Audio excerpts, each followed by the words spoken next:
അറിയില്ല ഞാൻ how many times. Hello guys, welcome back to my YouTube channel. ഞാൻ കുറെ നേരം കൊണ്ട് നോക്കുന്നുണ്ട്, അല്ല വരാൻ പറ്റുന്നില്ല. വീണ്ടും ഇത് ഡിസ്കണക്ട് ആവുന്നു, ഡിസ്കണ്ടിന്യൂ ആകുന്നു. ഇന്നലെ വരണമെന്ന് വെച്ചൊരു ലൈവാണ്. സമയക്കുറവും ടയർഡ്നെസ് ഒക്കെ കൊണ്ട് വരാൻ പറ്റില്ല ഗൈസ്.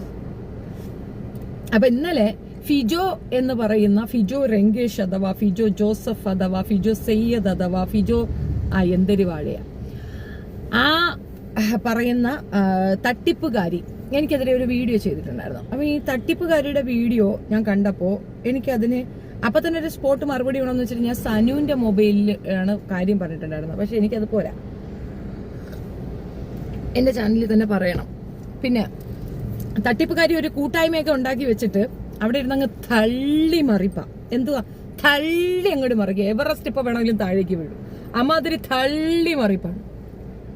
അവിടെ ഇരിക്കുന്ന കൂട്ടായ്മയിലിരിക്കുന്ന ഖോവർ കഴുതകളെ ഏറ്റുമാനൂർ സ്റ്റേഷനിൽ KD ലിസ്റ്റിലുള്ളതാണ് ആ സാധനം.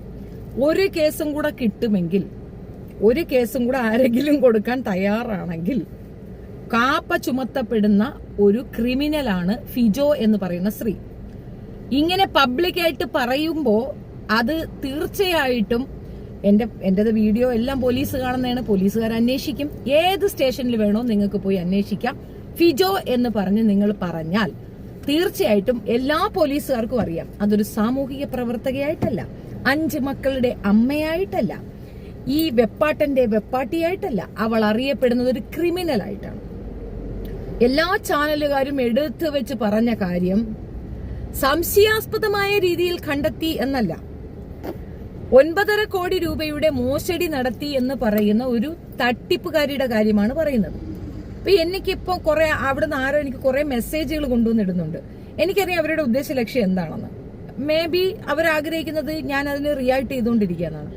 കഴിഞ്ഞ 5 വർഷമായി ഞാൻ റിയാക്ഷനിലാണ്. ഇനി റിയാക്ട് ചെയ്യാൻ എനിക്ക് താല്പര്യമില്ല. ഇനി ആക്ഷനിലാണ്.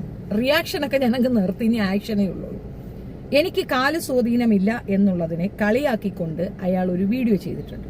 ഇതിനകത്ത് കാണിക്കാൻ പറ്റുമെന്ന് എനിക്ക് അറിയത്തില്ല, ബട്ട് ഐ വിൽ ട്രൈ. അതൊന്ന് കാണാം.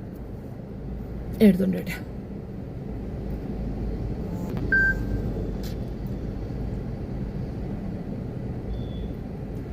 എണിമണ പൂണോണ് അമാമണക്ക് മണിമൂണ്. ശരിയാണോ ഫിജോ? അങ്ങനെയൊന്നും പറയണ്ട. ന്യായമെന്ന് തോന്നുന്ന കാര്യത്തിൽ അവിടെ ചോദ്യം ചോദിച്ചൊന്നുമില്ല. എന്നെ കുറിച്ച് ചില പച്ച അവരത് എഴുതി വെച്ചിട്ടുണ്ട്. ലതാ സുരേഷ്, ഫിജോയുടെ ഹസ്ബൻഡിനെ കൊള്ളില്ല, ഫിജോ അവരുടെ മോനെ വേണമെന്നുണ്ടായിരുന്നു ഇപ്പോൾ പറയുന്നു. അവരെന്തൊരു അമ്മയാണെന്ന് ആലോചിച്ച് നോക്ക്. സ്വന്തം മകനെ വേറെ ഏതാണ്ട് ഒരു പെണ്ണുങ്ങളുടെ പേര് ചേർത്ത് അവർ പറയുന്നത് കേട്ടു. ഇപ്പൊ എന്റെ പേരും ചേർത്തിട്ട് പറയാണ്. അവരുടെ മകനെ ഞാൻ നോക്കിപ്പോരും. എന്തിനാണ് അവനെ മമ്മി മന്തി, മമ്മി ചായ, ആണത്തത്തിന്റെ 7 അയലത്ത് പോകാത്ത ഒരുത്തിനെ എനിക്കെന്ത് കാണിക്കാന്? എടുത്തുകൊണ്ട് നടക്കാനാ? എനിക്കെന്തായാലും ഒരുത്തനെ ഇവിടെ നല്ല നല്ല തൂട് പോലെ ഇവിടെ ഇരിപ്പുണ്ട്. ഉയ്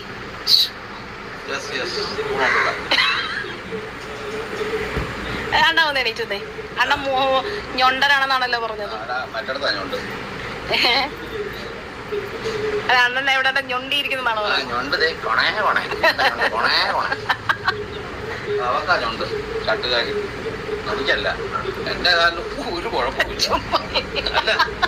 അണ്ണ ചുമ്മാരിയല്ലേ?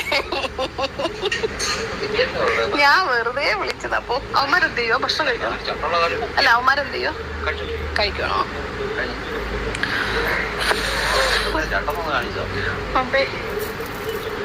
മോശം. നിങ്ങൾ മോശമായി തന്നെയാണ് പറഞ്ഞത്. ഞാൻ അലിഗേഷനാണ് പറയുന്നത്. അവരവിടെ തെളിവ് വെച്ചിരിക്കുന്നു എന്നാണ് നിങ്ങൾ പറഞ്ഞത്. ആ തെളിവ് എന്തിയെന്ന് ചോദിച്ചിട്ട് നിങ്ങൾ അന്നേരം മറിയുന്ന എന്തിന്? എന്റെ ദൈവമേ, ആ വീശിയ കാപ്പാങ്ങിനെങ്ങനെ നിന്നിട്ടുണ്ട്. ഞാൻ എപ്പോഴും വീണെ തെറിച്ചോളൂ. അയ്യോ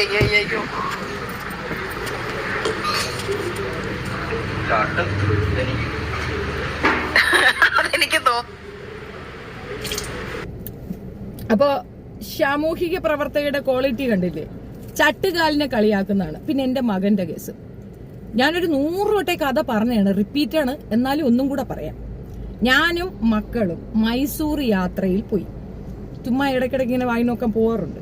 തിരിച്ചു വരുന്ന വഴിക്ക് ഞങ്ങൾ കോട്ടയത്ത് ഇറങ്ങി ഇവരുടെ വീട്ടിലേക്ക്. തീരെ നടക്കാൻ വയ്യ, അത്രയും ട്രാവലിൽ ഞാൻ ടയർഡായി. ഞാൻ മുറിക്കകത്ത് തന്നെയാണ്. മകനെയും കൊണ്ടാണ് ഈ സ്ത്രീ സഞ്ചരിച്ചത്. ഫ്രണ്ട് സീറ്റിൽ ഞളിഞ്ഞു പിടിച്ച് കയറിയിരുന്ന് കൊച്ചിന്റെ കൂടെ കടന്ന് പെർഫോമൻസ് ചെയ്താൽ ഈ കുട്ടി കാടിന്ന് വലിച്ചും അല്ലാതെ ട്രാൻസ്ഫർ ചെയ്തും 1,30,000 രൂപ ഈ സ്ത്രീയുടെ പേർക്ക് ഇട്ടുകൊടുത്തു.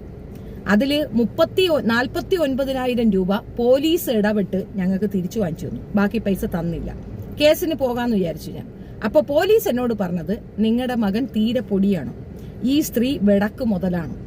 എന്റെ കയ്യിൽ അതിന്റെ റെക്കോർഡുണ്ട്. CSI എനിക്ക് അയക്കുന്ന റെക്കോർഡ്. ഇതൊക്കെ ഞാൻ എന്റെ ഫേസ്ബുക്ക് പേജിൽ പോസ്റ്റ് ചെയ്തിട്ടുണ്ട്. ഇത് റെക്കോർഡൊക്കെ ഞാൻ അപ്ലോഡ് ചെയ്യാൻ പറയരുത്, മെനക്കെട്ട് അതിന്റെ പുറകെ പോകാൻ പറയരുത്, സമയമില്ല. പക്ഷെ തെളിവുകൾ ഞാൻ ഇട്ടിട്ടുണ്ട്. അയാൾ പറഞ്ഞതാണ്, മകന്റെ പേര് ചീത്തയാകും, കുട്ടി ജീവിക്കേണ്ടതല്ലേ. ഈ ഇങ്ങനെ ഒരു വെടക്കിന്റെ കൂടെ പേര് വന്നു കഴിഞ്ഞാൽ അത് ആളുകൾ വിശ്വസിക്കുകയും ചെയ്യും. കുട്ടിക്ക് അന്ന് 22 വയസ്സേ ഉള്ളൂ. എന്റെ മോനന്ന് 22 വയസ്സേ ഉള്ളൂ. 4 കൊല്ലം മുമ്പുള്ള കാര്യമാണ്. ഞാൻ അതുകൊണ്ട് എനിക്ക് എന്റെ കുഞ്ഞ് മുഖ്യം തന്നെയാണ്. പ്രത്യേകിച്ച് ഇതേപോലുള്ള ഇപ്പൊ ഞാൻ ഏറ്റവും കൂടുതൽ പോയി പിന്നെ ജസ്നയ്ക്കെതിരെ കേസ് കൊടുക്കാനുള്ള കാരണവും അവളെ പോലുള്ള ഒരു വൃത്തികെട്ടവളെ എന്റെ മകൻ മെസ്സേജ് അയച്ചു എന്ന് പറയുന്നതിലുള്ള കുറച്ചിലുകൊണ്ടാണ്. എനിക്കത് നാണക്കേടാണ്, ഷെയിംഫുൾ ആണ്. അപ്പൊ ഈ പറഞ്ഞ സ്ത്രീക്ക് അന്ന് യവന്റെ ഒപ്പം കയറി, ഇപ്പൊ ഞാൻ ഇരിക്കത്തില്ല, ഞാൻ സത്യം പറയാല്ലേ, ഹസ്ബൻഡ് ഓടിക്കുന്ന വണ്ടിയിൽ സൈഡിൽ ഇരിക്കുന്നല്ല, മറ്റൊരാണിന്റെ ഒപ്പം ഇരിക്കാൻ എനിക്ക് പ്രാക്ടിക്കലി എനിക്ക് ബുദ്ധിമുട്ടുണ്ടായിരുന്നു. നമ്മ കമ്പനി ബിസിനസ് ഒക്കെ ഉണ്ടെങ്കിലും ഡ്രൈവർ ആണെങ്കിൽ നമ്മൾ ബാക്കിൽ ഇരിക്കും, ഫ്രണ്ടിൽ അവന്റെ ഒപ്പം നേർക്ക് നേരെ പോയി ഇരിക്കത്തില്ല. അതൊരു എനിക്കെന്തോ ഒരു ബുദ്ധിമുട്ടുള്ള പോലെ എനിക്ക് ഫീൽ ചെയ്തിട്ടുണ്ട്. ഒരു സാധാരണ വീട്ടമ്മയാണെങ്കിൽ ഞാൻ പറയണത് മനസ്സിലാവും, അല്ലാത്തവർക്ക് പിടി കിട്ടത്തില്ല. ഇപ്പൊ അതൊക്കെ കോമൺ ആയിട്ടുണ്ട്. പണ്ട് മുമ്പൊക്കെ എന്ന് പറയുന്നത് ഇത്തിരി പ്രശ്നം തന്നെയാണ്. ഇത് ഞളിഞ്ഞ് കയറി ആ കൊച്ചിന്റെ കൂടെ ഇരുന്ന് അങ്ങോട്ട് പോ ഇങ്ങോട്ട് പോ. 2,800 രൂപ അടിച്ചാൽ എന്റെ വാഗണർ ഫുള്ളാകും. ഞാൻ ഫുൾ അടിച്ച് അവിടെ കൊണ്ടുവന്നിട്ട വണ്ടി empty ആക്കിയാണ് തിരിച്ചുകൊണ്ടിട്ട്. അപ്പൊ എവിടെയൊക്കെ ഇവൾ ഇതിനകത്ത് കയറി കുതിരപ്പുറത്ത് കയറി പോയി എന്ന് ഓർത്തോണം. ഇവൾ ആ കാവൽക്കാരൻ എന്ന് പറയുന്ന വെപ്പാട്ടൻ അവിടെ ഇരിക്കുകയാണ്. കൊച്ചിനെ കൊണ്ടാണ് ചമന്നുകൊണ്ട് കിടക്കുന്നത്. അവൻ അങ്ങ് വിട്ടുകൊടുക്കുകയാണ്. പിന്നെ ഇവര് പാതിരാത്രി എന്ത് പ്രോഗ്രാം ചെയ്തപ്പം അവൻ പറഞ്ഞു കാണും ഷെഫീന കൊള്ളാന്നോ അല്ലെ ഷെഫീനയുടെ മുല കൊള്ളാന്നോ മറ്റോ അവൻ പറഞ്ഞു കാണും. എനിക്ക് അതിനെ പറ്റി അറിയത്തില്ല. അവള് അന്നോട്ട് പറയുന്ന കാര്യം, ആ വന്ന് കാല് പൊക്കി കാണിച്ച ആ ഞൊണ്ടി അവൻ പറഞ്ഞതാണ്. അവനെ ഞാൻ വളയ്ക്കാൻ നോക്കി. ഭർത്താവില്ലാതിരിക്കുന്ന ഒരു പെണ്ണിനെ നോക്കി അത് പറയുമ്പോൾ സ്വാഭാവികമായിട്ട് പെണ്ണുങ്ങൾക്ക് ഉണ്ടാകുന്ന ഒരു ബുദ്ധിമുട്ടുണ്ടല്ലേ. എനിക്കത് നല്ലപോലെ ഉണ്ടായി. ആ സമയത്ത് വല്ലാണ്ടങ്ങ് മെന്റലി ഹറാസ്ഡായി. ഒന്നാമത് എന്റെ വിവാഹം നടത്താൻ എന്റെ ഉമ്മച്ചി ഒരുപാട് ശ്രമിച്ചു. ഒത്തിരി പേര് നമുക്ക് പ്രപ്പോസൽ വന്നു, എന്നിട്ടൊന്നും ചെയ്യാതെ എനിക്ക് പറ്റില്ല എന്ന് പറഞ്ഞ് മാറി എന്നൊരു വ്യക്തിയെ പെട്ടെന്ന് അങ്ങോട്ട് നശിപ്പിക്കാൻ ഇങ്ങനെ ഒരു വേർഡ് പറയുമ്പോൾ നമുക്ക് പറ്റും. അന്നത് ഭയങ്കരമായിട്ട് എനിക്ക് കേട്ടി, അയ്യേ ഈ ചവർനെ പോയി ഇവനെയാ, അങ്ങനെ ഒരു ഫീലിംഗ് ആയിരുന്നു എനിക്ക്. കുറച്ചുകൂടെ എങ്ങാണെന്ന് ഓർക്കണം, ഒരു 5-4 കൊല്ലം മുമ്പുള്ള കഥയാണ്. അതിനുശേഷം ഞാൻ ഇതൊക്കെ വിട്ടൊഴിഞ്ഞ് ഞാൻ ഗൾഫിലേക്ക് പോകുന്നു. പിന്തുടർന്ന് ആക്രമിക്കാന്ന് കേട്ടിട്ടുണ്ടോ? പിന്തുടർന്ന് ആക്രമിക്കുകയാണ് ഈ സ്ത്രീയുടെ പരിപാടി. അതിപ്പോഴും ചെയ്യുന്നുണ്ട്, പിന്തുടരുകയാണ്. ജാമ്യതയ്ക്ക് വക്കീലിനെ ഏർപ്പാടാക്കി കൊടുത്തത് ഇവള്, സ്ക്രിപ്റ്റ് എഴുതി കൊടുത്തത് ഇവള്. ഈ കംപ്ലീറ്റ് സ്ക്രിപ്റ്റ് ഇവള് 4 കൊല്ലം മുമ്പ് എനിക്കെതിരെ പറഞ്ഞതാണ്. 65 ദിവസം ജയിലിൽ കിടന്നു എന്നുള്ള പുതിയ സ്ക്രിപ്റ്റ് ആഡ് ഓൺ ആയി എന്നതിനപ്പുറം വേറെ എല്ലാം പണ്ടേ പറയുന്ന കാര്യങ്ങളാണ്. തെളിയിക്കപ്പെടാൻ യാതൊരു സാഹചര്യവും ഇല്ലാത്ത നുണകളാണ് അവിടെ എഴുതി കൊടുത്തിരിക്കുന്നത്. എന്നെ പറ്റി പറഞ്ഞത് ഹസ്ബൻഡ് ബംഗ്ലാദേശിയാണ് ആണ്. അതിനിപ്പോ എന്താ? അത് നുണയല്ല, അതാണ്. അതിനിപ്പോ എന്താ? അതുകൊണ്ട് എന്താ കുഴപ്പം? എനിക്ക് 2 ആൺമക്കളാണ്. ആണല്ലോ, എന്താ കുഴപ്പമാണോ? എന്റെ ഉമ്മായ മോശപ്പെട്ട രീതിയിൽ പറഞ്ഞു. ഈ ജാസ്മിൻ പിന്നെ ബിഗ് ബോസിൽ പോയിട്ട് എന്റെ ഉപ്പായ നാട്ടുകാരൊക്കെ കേടി ജാഫർ എന്നാ വിളിക്കുന്നതെന്ന് പറഞ്ഞു. ഞാൻ അതെടുത്ത് ക്യാപ്ഷൻ ഇട്ടു. ഉടനെ ഇവൾ എന്റെ ഉമ്മാക്ക് കേടി സുൽഫത്തനാക്കി. അത് കിങ്ങിന്റെ ഡോട്ടറാണ് എന്റെ ഉമ്മ. സുൽത്താൻ പിള്ള ഒരു കിങ്ങിന് സമാനമായ മനുഷ്യരായിരുന്നു പറകുന്നില്. അതിപ്പോഴും അങ്ങനെ തന്നെ. അദ്ദേഹത്തിന്റെ ഡോട്ടറാണ്. അതിൽ എനിക്ക് അഭിമാനമേ ഉള്ളൂ. പിന്നെന്താണ്, ഇവളുടെ മകളെ ഞാൻ കല്യാണം ആലോചിച്ചു. 22 വയസ്സുള്ള മകനെ, എന്റെ മകനെ 30 തികയാതെ ഞാൻ കെട്ടിക്കുന്നെങ്കിൽ നിങ്ങൾ ഓക്കെ. എന്റെ മകന് ഞാനൊരു ടൈം പീരീഡ് കൊടുത്തിട്ടുണ്ട്. വിവാഹപ്രായം എന്ന് ഞാൻ പറഞ്ഞിട്ടുണ്ട് ഒരു പരിധി. എനിക്കും കൂടെ തോന്നണം അവൻ മെച്ചൂർഡാണ്, അവൻ വിവാഹം കഴിക്കാൻ തയ്യാറാകണം. അങ്ങനെയാണെങ്കിലും ഞാൻ അവനെ കെട്ടിക്കുന്നുള്ളൂ. ഇല്ലെങ്കിൽ കെട്ടിക്കുന്നില്ല, അവിടെ നിൽക്കട്ടെ. അതിന് ആർക്കെന്താ വിഷമം? എന്റെ മകനല്ലേ, ഞാനല്ലേ അതിന് ബോധേടാവേണ്ടത്. എന്റെ മകന് വിവാഹം വരത്തില്ല, എന്റെ മകനെ കെട്ടിക്കത്തില്ല, എന്റെ മകന് അങ്ങനെ ചെയ്യും ഇങ്ങനെ ചെയ്യും. എന്റെ കുഞ്ഞിന്റെ പേർക്ക് പോലീസ് ക്ലിയറൻസ് സർട്ടിഫിക്കറ്റ് അങ്ങ് തന്നു കഴിഞ്ഞാൽ ഏകദേശമുള്ള കുടുംബക്കാർക്ക് കാര്യം മനസ്സിലാവുമല്ലോ. ഒരു കേസിലോ ഒരു അടിപിടി കേസോ കഞ്ചാവ് കേസോ പെണ്ണ് കേസോ കുടിച്ച കേസോ ഇല്ല. ബ്ലഡ് ടെസ്റ്റ് ചെയ്ത് അവന്റെ ബ്ലഡിൽ നിന്ന് ഈ ഡ്രഗ്സിന്റെ ഒരംശവും വരില്ല. സിഗരറ്റോ മദ്യമോ യാതൊന്നും വരികയില്ല. എനിക്കതിൽ കൂടുതൽ ഗ്യാരണ്ടി പറയാകില്ല. പിന്നെ വയ്യാതിരിക്കുന്ന ഒരമ്മയെ പൊന്നുപോലെ നോക്കിയ മകനാണത്. മാത്രവുമല്ല, ഇരുന്ന ഇരിപ്പി മോനെ ഒരു ചായ ഇട്ടോണ്ട് വന്ന് പറഞ്ഞാൽ അവൻ ഓടിപ്പോയി ചായ ഇട്ടോണ്ട് വരും. ഇത്തിരി വെള്ളം വേണോ എന്ന് ചോദിച്ചുകൊണ്ടൊന്ന് ചോദിക്കുന്ന മകനാണ് എന്റെ മകൻ. എനിക്ക് അത്രയും നെറ്റ് സ്ലോ ആണോ അറിയത്തില്ല. ഞാൻ എന്തായാലും സേവ് ചെയ്തിട്ട് ഇതിനകത്തേക്ക് ഇട്ടേക്കാം. കാണുന്നില്ലേ? ഞാൻ പറയണ കേൾക്കുന്നില്ലേ? മറ്റേ ചാനൽ എടുത്ത് വെച്ച് നോക്കിക്കാം. താഴെ പൊടി വീഴലേ ആവാ.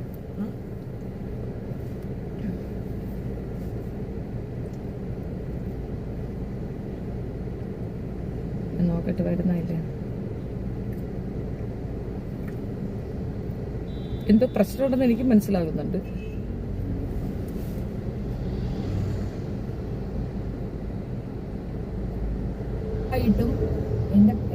അല്ലല്ല ആമി, നിനക്ക് എന്തോ പ്രശ്നമാണ്, നിന്റെ പ്രോബ്ലമാണ്. ഇതൊക്കെയാണോ പറഞ്ഞതിന്റെ ഫ്ലോയും കളഞ്ഞപ്പോ എനിക്ക് സമാധാനമായില്ലേ? നെറ്റ് ഉണ്ടാക്കിക്കൊണ്ട് വന്നത്. ഓക്കെ, എവിടെ വരെ പറഞ്ഞു നിർത്തിയേ? അവളുടെ മകളുടെ കാര്യം. ഹായ് അമ്മ. ഇവളുടെ മകളുടെ കാര്യം. ഈ പെൺകുട്ടിക്കെതിരെ അങ്ങോളം ഇങ്ങോളമുള്ള പിന്നെ പോലീസ് സ്റ്റേഷനുകളിലും കോടതികളിലും കേസുണ്ട്. വാദിയാണ് ഈ കൊച്ച്.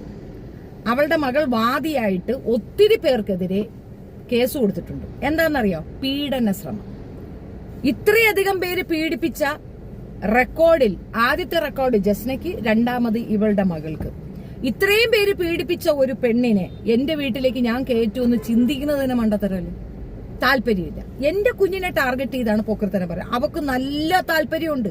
ഈ പറയുന്ന വെപ്പാട്ടൻ കളഞ്ഞിട്ട് പോവുകയാണെങ്കിൽ എന്റെ കൊച്ചിനെ എങ്ങനെയും കയറാന്നാണ് വിചാരിക്കുന്നത്. കല്യാണം മുടക്കുകയോ അല്ലെ അവൻ ഏതെങ്കിലും ലൈഫുമായിട്ട് മുന്നോട്ട് പോവുകയോ ചെയ്യുമ്പോൾ അതങ്ങോട്ട് തടക്കി കഴിഞ്ഞാൽ ആരുമില്ലാണ്ട് നിൽക്കുകയാണെങ്കിൽ ഒന്നുകിൽ അമ്മയ്ക്ക് കെട്ടാ അല്ലെങ്കിൽ മോക്ക് കെട്ടാ. നമ്മളൊക്കെ പണ്ട് കെട്ടുള്ള പെമ്പിള്ളരെ നോക്കിയാണ് വെള്ളം ഇറങ്ങുന്നത്. ഇത് കൊച്ചുങ്ങളെ നോക്കി വെള്ളം ഇറക്കുന്നുണ്ട്. ഈ സ്ത്രീക്ക് പക്ക, നിങ്ങൾ അന്ന് പോലെ ശ്രദ്ധിക്കുക, എന്റെ മോനെയാണ് അവള് ടാർഗറ്റ് ചെയ്യുന്നത്. ഒറ്റ ലക്ഷ്യമേ ഉള്ളൂ, എങ്ങനെയും വെടക്കാക്കി തനിക്കാക്കി. ഇവക്ക് ഭയങ്കര കൊതിയാണ് എന്റെ ചെറുക്കനെ കാണുമ്പം. ഒലിച്ചിറങ്ങുന്നുണ്ട് അവക്ക്. നല്ല സെക്ഷൽ ഫ്രസ്ട്രേഷൻ ഉള്ളതിന് ബൈപോളർ ഡിസോർഡറിലെ ഒരു സെക്ഷൽ ഡിസീസ് ഈ പെണ്ണുമുളകുണ്ട്. അതാണ് ദേഹത്ത് മുഴുക്ക പുണ്ണ് വരുന്നത്. പുഴുത്തൊലിച്ച് പൊട്ടുന്നത്. മനസ്സ് പോലെ തന്നെ ദേഹം മുഴുക്ക പുണ്ണാണ്. അപ്പൊ ഇത് ഞാൻ പറയരുതെന്ന് വിചാരിച്ചിട്ട് മൗനമായി ഞാൻ പോയതാണ്. ഇന്നൊരു വോയിസ് വന്നിട്ടുണ്ട്. സനു അവളുടെ കുട്ടികളുടെ പഠിക്കുന്ന സ്കൂൾ അന്വേഷിക്കുന്നുണ്ട്. എനിക്കും അറിയാം സ്കൂളിൽ. എന്റെ ഇളയ മോൻ പഠിക്കുന്ന സ്കൂളാണത്. ആ സ്കൂളിലേക്ക് എന്റെ എന്തൊക്കെയോ വീഡിയോ കൊണ്ടിട്ട് കൊടുക്കുന്നു. നീ എന്റെ വീഡിയോ അല്ല, എന്റെ കുടുംബത്തിന്റെ വീഡിയോ എന്ത് കൊണ്ടിട്ടാലും നീ പറയുന്ന പോക്രിത്തരത്തിന് എന്റെ തട്ടവിടെ താണ് തന്നെ ഇരിക്കും. 5 മക്കളുള്ള നീ, നാട് മുഴുക്ക തട്ടിപ്പ് നടത്തുന്ന നീ, നിന്റെ കുട്ടികൾക്ക് അവിടെ അഡ്മിഷൻ കിട്ടി, നിന്റെ കുട്ടികൾ അവിടെ പഠിക്കുന്നുണ്ടെങ്കിൽ എന്റെ മകൻ അന്തസ്സായിട്ട് അവിടെ പഠിക്കും. പിന്നെ ആ ഗ്രൂപ്പിൽ ഇരിക്കുന്ന മന്ദബുദ്ധികളോടാണ്, എടോ 5 വർഷമായിട്ട് ഞാൻ ഈ നാട്ടിൽ തന്നെ നിൽക്കുന്നു, 5 കൊല്ലമായിട്ട് എന്റെ കുഞ്ഞ് അവിടെ പഠിക്കുന്നു, ഇവളെ കൊണ്ട് പറ്റാവുന്നത് അവള് ചെയ്തിട്ടുണ്ട്. ഫാദറോട് എവള് പോയി പറഞ്ഞിട്ടുള്ളത് എന്താണെന്നറിയാമോ? എന്റെ 5 മക്കളെ ഞാൻ പിൻവലിക്കും അവളെ ഇറക്കി വിട്ടില്ലെങ്കിലും. അയാൾ ഒന്ന് 5നെയും കൊണ്ട് പോയിക്കോന്നു ചെയ്യില്ല എന്ന് പറഞ്ഞു. ടീച്ചർ എന്താണെന്നും ഒരു പ്രിൻസിപ്പൾ എങ്ങനെയാകണമെന്ന് പള്ളിയിൽ അവിടുത്തെ അച്ഛനെ പോയി നോക്കിയാൽ മാത്രം മനസ്സിലാകും. എന്താണെന്ന് അവിടെ മനസ്സിലാകും. അതിന് ഇനി കൂടുതൽ പുറത്തുനിന്ന് ആരെയും കൊണ്ടൊന്നും പറയേണ്ട കാര്യമില്ല. നിരന്തരമായി പിന്തുടർന്ന് ആക്രമിക്കുന്ന സ്ത്രീ ഇങ്ങനെ ഒരു സാധുതയുണ്ടെങ്കിൽ വിടൂ നിങ്ങൾക്ക് തോന്നുന്നുണ്ടോ? വട്ടുണ്ടോ നിങ്ങൾക്ക്? അതൊക്കെ എപ്പോഴും നടത്തിയിട്ടുണ്ടാവും. പിന്നെ കൂട്ടായ്മകളിലേക്ക് ഇവളെന്തൊക്കെ നമ്മുടെ ഇതുപോലത്തെ വീഡിയോസ് കൊണ്ടിടുവന്നു. വാട്സപ്പ് കൂട്ടായ്മകൾ ഉണ്ടാക്കി ആളുകളെ ഉപദ്രവിക്കുന്ന സ്ഥിര പരിപാടി ഇവക്കാണ്. ഇന്നലെ സനുവിന് അവരുടെ വാട്സപ്പ് കൂട്ടായ്മയിലേക്ക് ആഡ് ചെയ്തിട്ട് തെറി വിളിച്ചേക്കുന്നു. പോലീസുകാർക്ക് നട്ടലില്ല എന്നുള്ളതിന്റെ തെളിവാണ്. ഞാൻ എപ്പോഴും ഏറ്റുമാനൂർ പോലീസിനെ പറയുള്ളൂ. കാരണം ഇവിടെ നിങ്ങൾ നോക്കിപ്പോ റീസെന്റ് നടന്ന കൊലപാതകങ്ങൾ എവിടെയാണ്? ഏറ്റുമാനൂർ പോലീസ് സ്റ്റേഷൻ പരിധിയില. ഏറ്റവും കൂടുതൽ ക്രൈം നടക്കുന്ന എവിടെയാണ്? ഏറ്റുമാനൂർ പോലീസ് സ്റ്റേഷൻ പരിധിയില. കാരണം അവർക്ക് ക്രിമിനലുകൾ വളരെ സാമട്ടാണ്. ഈ ഇടയ്ക്ക് ഒരു പോലീസുകാരൻ മരണപ്പെട്ടിട്ടുണ്ട് ഏറ്റുമാനൂർ പോലീസ് സ്റ്റേഷൻ പരിധിയിൽ. സ്വന്തം പോലീസുകാരെ പോലും കൊലയ്ക്ക് കൊടുക്കുന്ന ഒരു പോലീസ് സ്റ്റേഷനാണ് ഏറ്റുമാനൂർ പോലീസ് സ്റ്റേഷൻ. 2020 തൊട്ട് ഞാൻ നിരന്തരം പരാതി കൊണ്ട് കൊടുക്കും. പരാതി വാങ്ങിക്കും, ഇവളെ വിളിക്കും, വിലക്കും, 2 ദിവസത്തേക്ക് ഇവളെ വീഡിയോ ഇവള് ഹൈഡാക്കും, വീണ്ടും തിരിച്ച് തനിയാവർത്തനം. ഇത് തന്നെയാണ് പരിപാടി. പക്കാ ഫ്രോഡായി, പക്കാ വൃത്തികേടാണ് അയാൾ പറയുന്നത്. ഇവളെ കൂടെയുള്ള വെപ്പാട്ടൻ.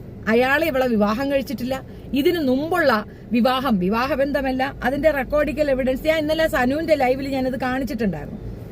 ഞാൻ ഈ പറയുന്നതൊക്കെ എവിഡൻസ് വെച്ചിട്ടാണ്. നീ എനിക്ക് ഭർത്താവില്ല, ഞാൻ വിവാഹം കഴിച്ചില്ല, ഞാൻ കൊണ്ടുവച്ച് എന്ന് പറയുന്നവരടുത്ത് രജിസ്ട്രേഷൻ നടത്തിയത് നാവായിക്കുളം രജിസ്ട്രാർ കച്ചേരിയിലാണ്. നാവായിക്കുളത്താണ് എന്റെ വീടുള്ളത്. എന്റെ കൊടുവേലിക്കോണം ജുമാ മസ്ജിദാണ്. അവിടെ അന്വേഷിച്ചാൽ അറിയാം ഞാൻ വിവാഹം കഴിച്ചിട്ടുണ്ടോ, രജിസ്ട്രേഷൻ ചെയ്തിട്ടുണ്ടോ എന്നുള്ളതൊക്കെ അവിടെ അന്വേഷിച്ചാൽ അറിയാവുന്നതേ ഉള്ളൂ. എന്തെങ്കിലും രീതിയിൽ എന്തെങ്കിലും ബുദ്ധിമുട്ടുകൾ എനിക്കുണ്ടെങ്കിൽ അതെന്റെ നാട്ടുകാർ പറയും. ഞാൻ അവർക്ക് ആർക്കെങ്കിലും ഒരു ബുദ്ധിമുട്ട് ഞാനാണ് അവിടെയാണ് വീട് വെച്ചത്. അവിടെ 1 ഏക്കർ പറമ്പിൽ ഒരു കുഞ്ഞി വീട് വെച്ച് സ്വസ്ഥമായി ജീവിക്കുന്നവളാണ് ഞാൻ. ഇവിടെ ഈ കുട്ടിയുടെ പഠിത്തത്തിന് വേണ്ടിയിട്ട് മാത്രമല്ല, ഈ പെണ്ണുമ്പള നാട് നീളെ ആളുകളെ പറ്റിക്കുന്നത് ഇതുപോലെ തള്ളിമറിപ്പാണ്. അപ്പൊ ആ ഗ്രൂപ്പിൽ ഇരിക്കുന്നവരൊക്കെ വിചാരിക്കുന്നത് നാളെ രാവിലെ എന്നെ സനുവിനെയും കൈവിലങ്ങ് വെച്ച് കൊണ്ടുപോയി. എന്തിന്? കാര്യം പറ, എന്താണ് നമ്മൾ ചെയ്ത ക്രൈം? എന്താണ്? പൈസ വാങ്ങിച്ച് പറ്റിച്ച, തുണി കൊടുക്കില്ലെന്ന് പറഞ്ഞ് പറ്റിച്ച, വിസ ഡ്യൂപ്ലിക്കേറ്റ് ഉണ്ടാക്കി കൊടുത്ത, അങ്ങനെ വല്ലതും ചെയ്ത, മകളെ കൂട്ടി കൊടുത്ത, എന്താണ് ഞങ്ങളെ പേരിലുള്ള കേസ്? എന്താണ്? അതും കൂടെ ഒന്ന് പറ കേക്കട്ടെ. അവിടെ അങ്ങനെയല്ല നടക്കുന്നത്. കഞ്ചാവ് ഉണ്ടെന്നും ഇവിടെ വണ്ടിയിൽ കഞ്ചാവ് ഉണ്ടെന്നും പറഞ്ഞ് പോലീസ് 2 വണ്ടി പോലീസ് വന്ന് പരിശോധിച്ചൊന്നും ഇവള് തന്നെയാണ് ഫേസ്ബുക്കിൽ ലൈവ് ഇട്ടത്, ഞാനല്ല. ഇപ്പോ ഇവരെല്ലാരും കൂടെ ചേർന്ന് പറക്കി പറയുന്നത് ഷെഫീനയുടെ വണ്ടിയിൽ നിന്ന് അത് എടുക്കുമെന്നാ പറയുന്നത്. ആയിക്കോട്ടെ, വണ്ടിയിൽ നിന്ന് എടുത്തോണ്ട് പോയി. ഉണ്ടാവണം, വന്ന് എടുക്കുമ്പോ അത് ഉണ്ടാവണം സാധനം അവിടെ. ഇത്രയധികം പേര് ഇത് പറയുമ്പോ തീർച്ചയായിട്ടും അത് ആരാ കൊണ്ടുവച്ചത് എന്നുള്ളത് മനസ്സിലാകും. അത്രേ ഉള്ളൂ. നിങ്ങൾ ഹിന്ദു മുസ്ലിം കലാപത്തിന് ആഹ്വാനം ചെയ്യുന്നു. ശരിയാണ്, നാളെ രാവിലെ തന്നെ എഴുന്നേറ്റ് ഹിന്ദുക്കളും മുസ്ലിങ്ങളും എല്ലാവരും കൂടെ ചേർന്നിട്ട് അങ്ങോട്ട് പടവെട്ടി തീർത്തേരെ. രാവിലെ ഞാൻ അതാ പറഞ്ഞത്. ഞാൻ അങ്ങനെയാണ് പറയണെന്നല്ലേ പറയണത്. അത് ശരിയാണ്. ഷാജി, എന്താണ് ഷെഫി ഇങ്ങനെ കറങ്ങുന്നത്? അമ്മ എന്തു പറ്റി? കാണാൻ പറ്റുന്നില്ലേ അമ്മ? കാണാൻ പറ്റുന്നുണ്ടോ അമ്മ? നമ്മള് ലൊക്കേഷൻ മാറിയെന്ന് തോന്നുന്നു. കറക്റ്റ് ആണ്. നെറ്റ് കിട്ടുന്നുണ്ടോ അമ്മ? ഒന്ന് ടൈപ്പ് ചെയ്തേ, കാണാൻ കിട്ടുന്നുണ്ടോ?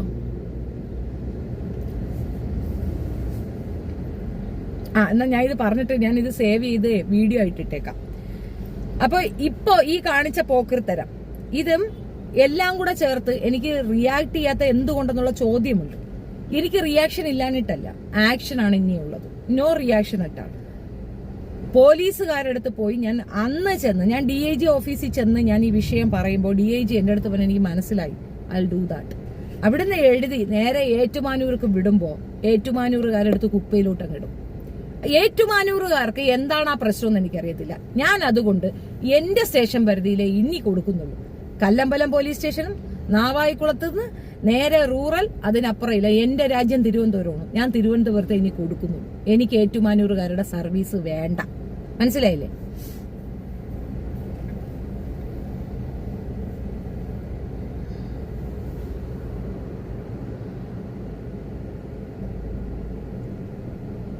ഇവര് പറയുന്നത് കേട്ടതൊന്നും എന്റേത് ഓടുന്നില്ല. ഇട്ടും എന്റേത് വീഡിയോയിൽ കറങ്ങലാണ് കേട്ടോ. നെറ്റില്ല. സോ ഓക്കെ, ഞാൻ വേറെ വീഡിയോ ചെയ്തിടാം. ഇതെങ്കിലും സേവ് ചെയ്തിട്ട് അപ്ലോഡ് ചെയ്യാം.